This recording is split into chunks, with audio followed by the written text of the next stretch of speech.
চাওক ৰাজ্যখনৰ যিসকল জনতাই হওক ব্যক্তিয়ে হওক বা বুদ্ধিজীৱী হওক যিসকলে বিজেপিক ৰাজ্যখনৰ শাসনৰ পৰা বিদায় দিব বিচাৰে 2026 চনত যিসকলে বিজেপি শাসনত অহাটো নিবিচাৰে সেইসকল ব্যক্তিয়ে কংগ্ৰেছ দলক আশীৰ্বাদ আৰু পৰামৰ্শ দিয়াটো স্বাভাৱিক কথা কাৰণ বিজেপি বিৰোধী ৰাজনৈতিক বা অৰাজনৈতিক সকলোৱে দল সংগঠন ব্যক্তি এটা কথা জানে যে বিজেপিক বিদায় দিবলৈ হ'লে কংগ্ৰেছে নেতৃত্ব ল'ব লাগিব 2026ত অসমৰ পৰা বিজেপিক বিদায় দিবলৈ হ'লে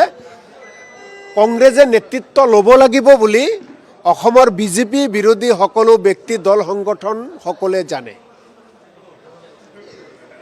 গতিকে বিজেপিক বিদায় দিয়া মানুহখিনি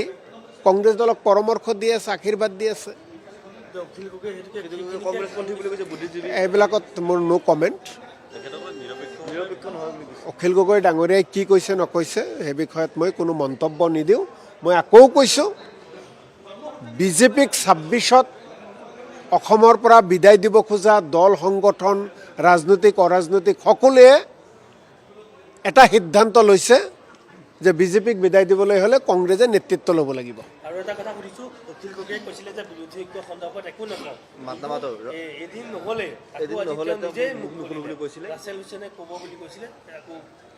মই আকৌ কৈছোঁ অখিল গগৈ ডাঙৰীয়াই সামাজিক মাধ্যম বা আপোনালোকক ক'ত কি কৈছে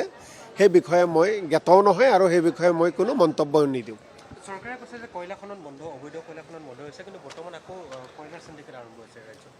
চাওক আমিতো আগতেই কৈছোঁ আমি চিণ্ডিকেটৰ বিৰোধী কয়লা খননৰ ওপৰত ইতিমধ্যে উমৰাংচুত বহু মানুহ মৃত্যু হ'ব লগা হ'ল এইবিলাক লৈ যোৱাকালি বিধানসভাত আলোচনাও হৈছে চৰকাৰৰ পৰা এতিয়ালৈকে উত্তৰ অহা নাই গতিকে কয়লা খননেই হওক বা আন চিণ্ডিকেটতেই হওক সকলো বন্ধ হ'ব লাগে এইটো ৰাজ্যখনৰ সকলো জনতাই বন্ধ হোৱাটো বিচাৰিছে